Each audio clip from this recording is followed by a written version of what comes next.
So mga paps, una nga po sa lahat ay gusto ko kayo batiin ng Happy New Year, no? So 2025, syempre panibagong update nga po tayo dito sa ating bayan ng Imus. Ganun din syempre sa mga iba't ibang bahagi pa ng Cavite. For now, andito nga po tayo sa Buhay na Tubig, no? Dito nga po sa Anastasio Advincula School. Ito nga po sa Barangay Maharlika, kung saan nakadalo nga rin po tayo ng inauguration nito last year.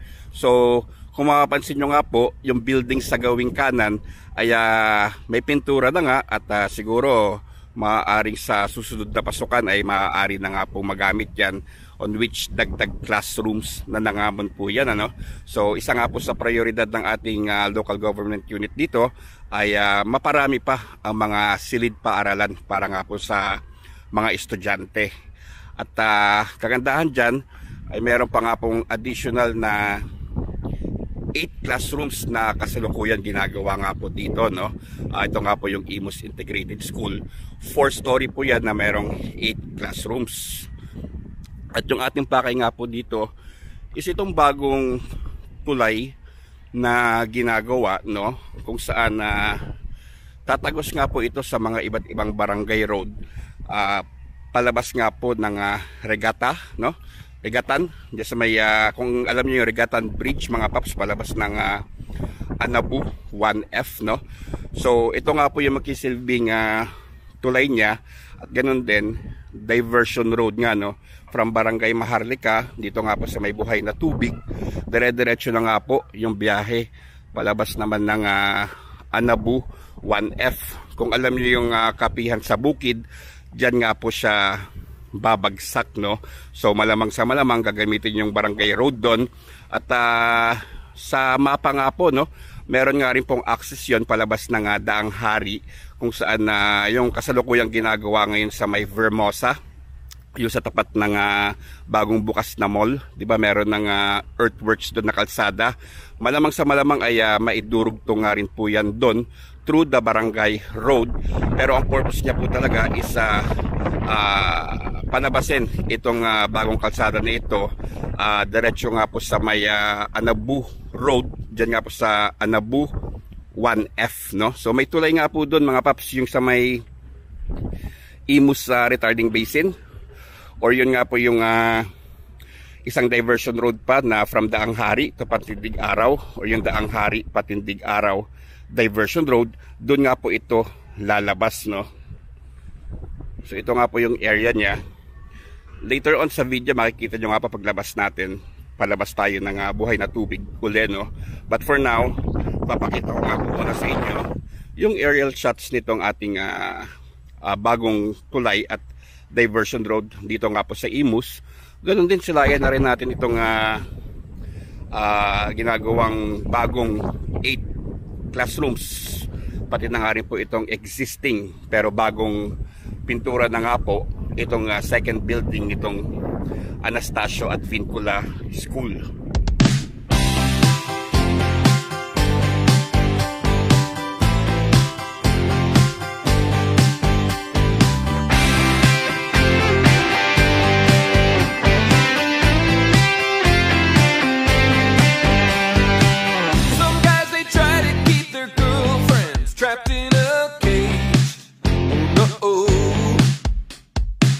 But mama taught me, she said, son, there's a much better way.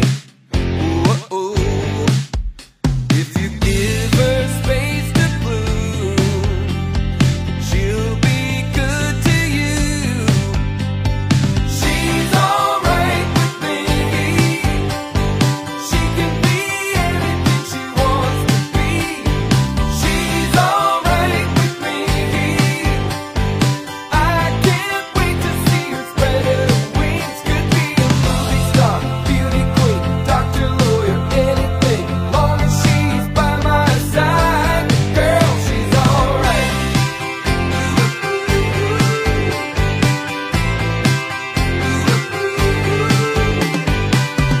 She is not like any other girl that I've met.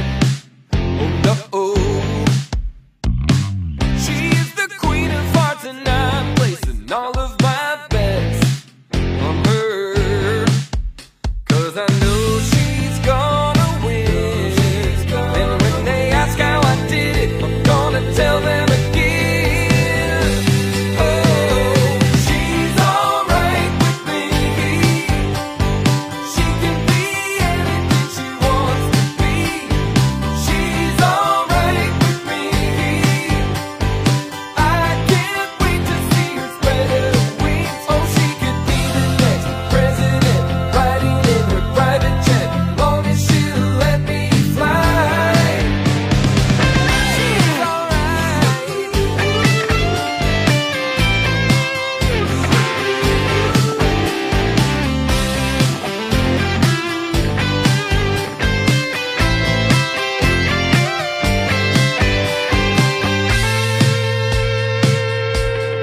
Girls alright.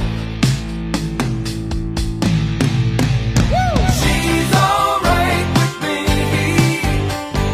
She can be anything she wants to be. She's alright with me. I can't wait to see her do her thing.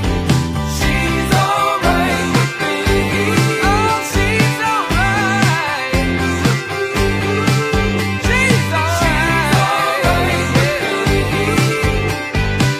The girl's alright. Oh, she's alright.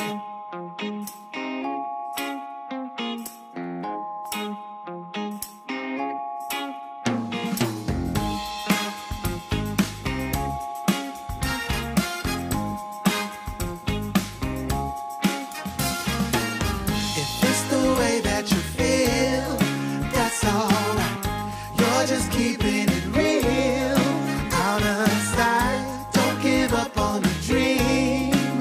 There's still time to move on over and make it right. Make it right. Sides, we always choose sides, yeah. Ooh, and lines, who keeps drawing these lines?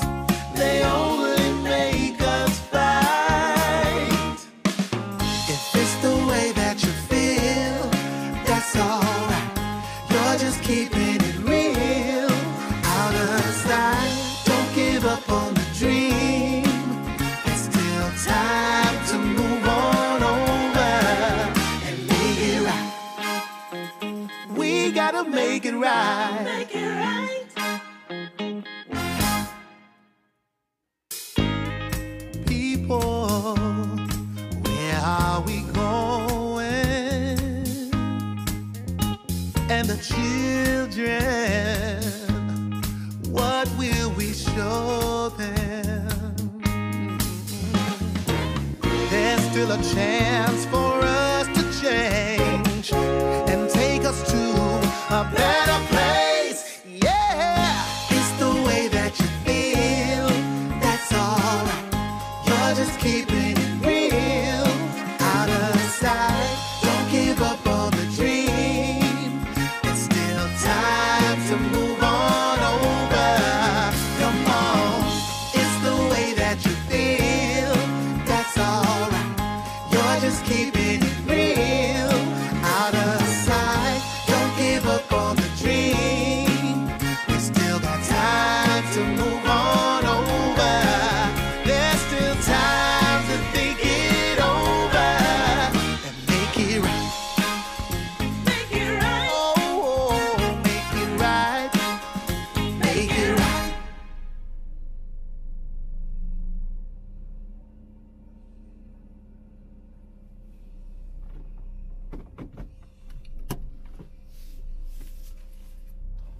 Okay, so yun nga mga paps, no.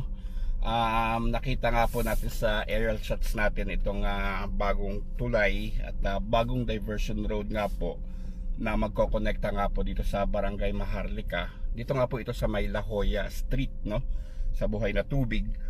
Diretso na nga po yan palabas ng Anabu Road, no. Kung hindi ko nagkakamali, maaaring lumabas yan sa Anabu 1F, no. Bibigay pa tayo ng mas detalyadong alignment niyan in the future, no. But for now, maaaring daanan nga po niyan is yung mga barangay roads diyan nga po sa pagkatawid ng tulay at mukhang idudugtong nga po yan diyan sa may Regatan Bridge, kung saan located nga po iyon diyan sa may Patindig Araw Daang Hari Diversion Road, kung saan natin makikita yung Imus Retarding Basin, no. So yan nga po yung magiging plano dyan mga papi. Doon nga po yung dugtong nun. And again, yung sikat nga po sa mga siklista, itong kapihan sa bukid, maaari nga rin pong daanan niyon. At nakita ko nga rin po sa mapa na yung ginagawa nga po dyan sa harap ng bagong Vermosa Mall, yung may earthworks na nakalsada, baka nga po, baka na madaanan din siya nitong itong diversion road na ginagawa na ito, no. Pero ang sigurado tayo is dediretso nga po yan palabas ng Anabu Road, though wala pa nga po tayong proper alignment na nakikita sa ngayon, no. So abangan nga po natin yan mga paps. So another project para nga po maibsan ang mga volume ng traffic, especially sa ating mga major thoroughfares, no. So if ever nga na mayari yan, is maaari nga pong mabawasan na yung volume dyan sa Palana Street or Patindig Araw.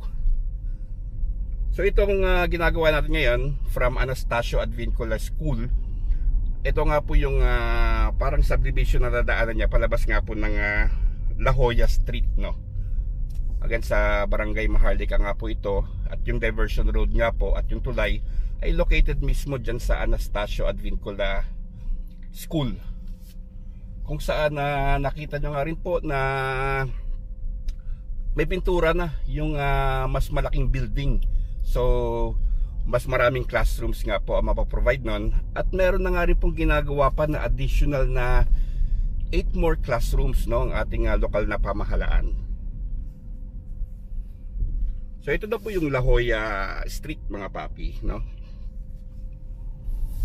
Nang sa ganun magkaroon kayo ng reference kung saan ko nga po ba na nakikita o kung saan natin makikita itong bagong tulay dito nga po sa Buhay na Tubig, no.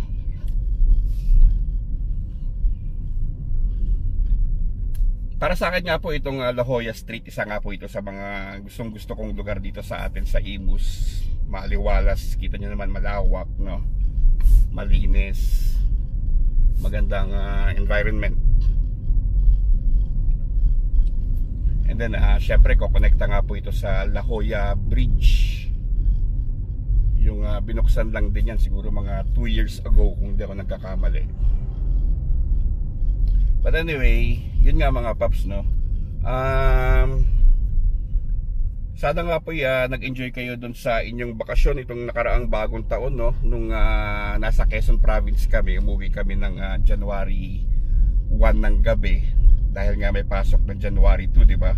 So ina-expect namin na heavy traffic, pero himala walang ka-traffic nung January 1. Nakala ko sabay-sabay na yung buhos ng nag-uuwian galing probinsya, no. Yung mga artista na uuwi galing probinsya pabalik na Maynila. Pero wala mga papi, sobrang luwag kasi dire-diretso. Siguro ngay marahil maraming ang nagbakasyon na hanggang yun nga, hanggang weekend para pumasok ng Lunes, no, kahapon.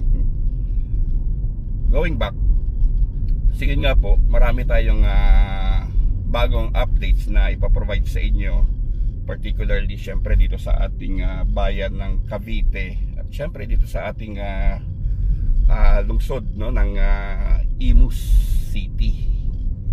At abangan nyo nga po yun mga papi. So ang gagawin natin ngayon ay tatawid lang tayo ng La Jolla Bridge at doon na nga po natin tatapusin itong ating video. At sa susunod na update nga po natin ay sana no, magkaroon na tayo ng mas malinaw na alignment para nga po dito sa bagong diversion road na ito. Kasi ngayon sa nakikita ko mga paps sa mapa, parang dadaanan niya yung mga existing roads, no? And sa mapa nga hindi ko rin makita kung ano yung mga pangalan ng mga barangay roads dyan sa dyan sa magkatawid ng tulay. Nakikita ko nga lang po itong kapihan sa bukid. Tapos rerekta nga po ng Daang Hari.